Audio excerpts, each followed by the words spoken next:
अस्सलाम वालेकुम dear student, हमने प्रीवियस लेक्चर के अंदर कुछ टॉपिक्स किए थे जिसके अंदर हमारे पास डेटा था और डेटा को टेस्ट किस तरह करना था और उसकी कुछ इंपॉर्टेंस हमने डिस्कस की थी। आज के लेक्चर के अंदर हम डिस्कस करेंगे कि हमारे पास डेटा की वेरिफिकेशन किस तरह करते हैं और वैलिडेशन किस तरह करते हैं, और इसके अंदर हम कुछ आइडेंटिफाई करके उसकी करेक्शन कैसे करेंगे और कुछ एरर को हम कैसे ढूंढेंगे और उसको किस तरह सॉल्व करेंगे। और हम आज इसके अंदर एक ट्रेस टेबल भी पढ़ेंगे।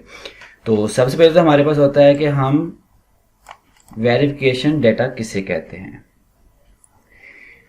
इसका मतलब होता है कि हमने किसी भी डेटा की वेरिफिकेशन करनी होती है। फॉर एग्जांपल, अगर आपके पास कोई भी डेटा दिया गया हो जिसको आपने सम करना है तो आप क्या करेंगे, उसको सम करेंगे, ठीक है, यानी कि ऐड करेंगे, तो आपके पास आउटपुट उसका आंसर आएगा। ये आपका वेरिफिकेशन एल्गोरिदम होगा, वेरिफिकेशन डेटा होगा। वेरिफिकेशन डेटा का जो आपने एल्गोरिदम के अंदर पुट करना है वो कुछ वर्ड्स होंगे। फॉर एग्जांपल वो 1 हो सकता है, 2 हो सकता है, या फिर कोई भी 2 वर्ड्स आपने उसको ऐड करना है या सब्ट्रैक्ट करना है, ठीक है। हम उसकी वेरिफिकेशन करते हैं एल्गोरिदम के जरिए।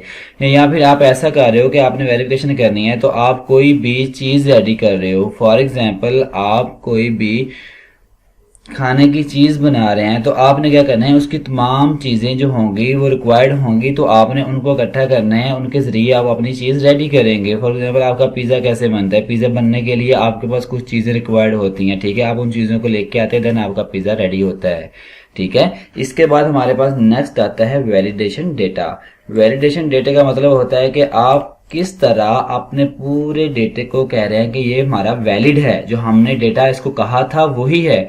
हमने जैसा कि वेरिफिकेशन डेटा के अंदर एग्जांपल की पिज्जा की, हम उसी को डिस्कस करेंगे कि आप ऑर्डर देते हो कि हमने पिज्जा लेना है, उसकी स्पाइसी कम हो, यानी कि वो स्पाइसी कम हो। तो आपने जब पिज्जा आपको बनकर आपको दिया जाएगा तो आपने क्या करना है, उसको चेक करना है। आपने एक 1 बाइट लेनी है, आपने चेक करना है क्या वो वाकई जो आपने उनको रिक्वायर्ड किया था कि हमें पिज़्ज़ा जो है वो कम स्पाइसी चाहिए, तो क्या वो वाकई ही कम स्पाइसी है। अगर वो स्पाइसी कम है तो वो आपकी डेटा को वैलिड कर रहा है, जो आपने डेटा इनपुट दिया था उसके आउटपुट बिल्कुल करेक्ट दे रहा है। अगर वो आपको स्पाइसी लाकर दे देगा तो आपने तो इनपुट जो दी थी, जो आपने डेटा दिया था वो बिल्कुल वैलिड दिया था, लेकिन आपका वो एल्गोरिथम के बाद, यानी कि वो पूरा प्रोसेस करने के बाद, पूरा पिज़्ज़ा तैयार करने के बाद जो आपको स्पाइसी लाकर दे रहा है, तो उसका मतलब है कि आपका जो डाटा करेक्ट था लेकिन आपका आंसर रॉन्ग आ रहा है। तो आपका आंसर सही आने के लिए उसको कम स्पाइसी पिज्जा आपके लिए बनाना होगा। इसके बाद हम इसकी एग्जांपल तो हम कर चुके हैं पिज्जा वाली, और नेक्स्ट इसके अंदर हम करेंगे कि हमने किस तरह से किसी भी डेटा को आइडेंटिफाई किस तरह कर सकते हैं और उसकी करेक्शन कैसे करेंगे जो उसके एरर्स आएंगे, ठीक है। तो identification and correction of errors का मतलब होता है कि आप अपने पूरे डाटा को चेक करते हैं, उसमें से आइडेंटिफाई करते हैं कि हमारे कुछ एरर्स हैं, हमने इसको करेक्ट करना है।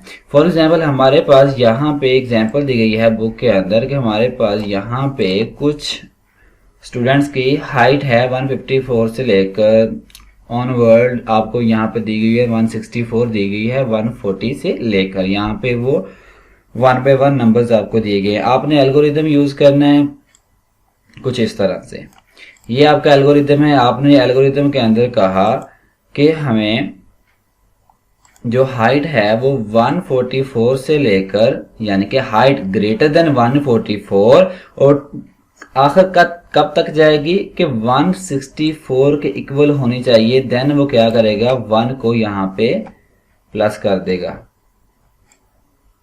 ठीक है। तो हमने क्या करना है कि इस एल्गोरिदम का जो आंसर है वो करेक्ट नहीं आएगा, हमने करेक्शन करनी है इसकी। हमने सबसे पहले तो इसके अंदर आइडेंटिफाई करना है कि हमारा एरर कहाँ पे आ रहा है। तो हमने कहा था कि हमारी जो हाइट होगी, जो करेक्ट वे हमने लिखा है, हमने क्वेश्चन के अंदर कहा था कि हमारी जो स्टूडेंट की हाइट होगी वो 144 से लेकर 164 तक एंड होगी। तो हम यहाँ पे कह रहे हैं कि हमारी जो हाइट होगी वो ग्रेटर देन 154 होगी, यानी कि 144 होगी। तो हम क्या करेंगे, इस ग्रेटर देन की बजाय हम यहाँ पे साथ इक्वल का साइन लेके आएंगे, यानी कि ग्रेटर देन इक्वल टू 144, ठीक है। ग्रेटर देन इक्वल टू 144 यानी कि 144 भी इसमें शामिल होगा और 164 भी इसमें शामिल होगा। इसके बीच में आपकी जो भी हाइट आ गई आप उन स्टूडेंट को सिलेक्ट करेंगे। इसके बाद हमारे पास आता है टेबल ट्रेस करना, यानी कि आपने किसी भी एल्गोरिदम को, जो हमने यहाँ पे एल्गोरिदम यही किया, इसी को आप कर सकते हो। इसके अलावा आपके पास कुछ और भी एल्गोरिदम्स होते हैं, आप उनको भी सोल्व कर सकते हो। आप किसी नंबर्स को ऐड कर सकते हो, ठीक है। तो आप उन नंबर्स को किस तरह ऐड करोगे और किस तरह से आप उस एल्गोरिदम को करोगे, जैसा कि हमारे पास ये एग्जाम्पल है। हमने कहा कि हमारे पास कुछ नंबर्स हैं, नंबर 1 के अंदर आपने यहाँ पे दिए हुए हैं, ठीक है। हमने यहाँ देखो, यहाँ पे जो नंबर्स दिए गए हुए हैं, हमने इनको ऐड करना है इन नंबर्स के अंदर, या सब्ट्रैक्ट करना है या मल्टीप्लाई करना है या कुछ भी आपने प्रोसेस करना है, ये आपका एल्गोरिदम होगा। हमने 5 और 7 को यहाँ पे देखो प्लस किया हुआ है, यहाँ पे आंसर आएगा आपका 12, आउटपुट भी आपकी 12 आएगी, ठीक है। उसके बाद उसने कहा कि 6 और 2 में से सब्ट्रैक्ट करो तो हमारा आंसर 4 आएगा, ठीक है। और यहाँ पे भी इसकी आउटपुट 4 आएगी। और उसने नेक्स्ट कहा है कि मल्टीप्लाई करना है आपने 4 को 3 के साथ, ठीक है। मल्टीप्लाई किया 12 आया और यहाँ पे आंसर इसका 12 आया।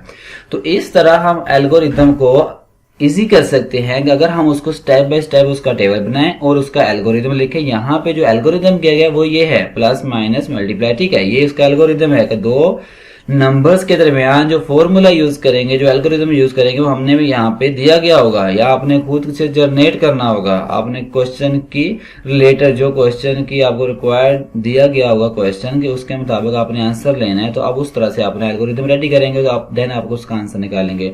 तो आई होप आपको आज की वीडियो काफी समझ आई, काफी इन्फॉर्मेटिव लगी होगी। तो यहाँ पर हमारा चैप्टर नंबर 1 कंप्लीट हुआ। नेक्स्ट लेक्चर के अंदर हम इसका चैप्टर नंबर 2 स्टार्ट करेंगे। और जिन स्टूडेंट ने चैनल को सब्सक्राइब नहीं किया वो जल्दी से चैनल को सब्सक्राइब करें और इसको अपने दोस्तों के साथ भी लाजमी शेयर करें।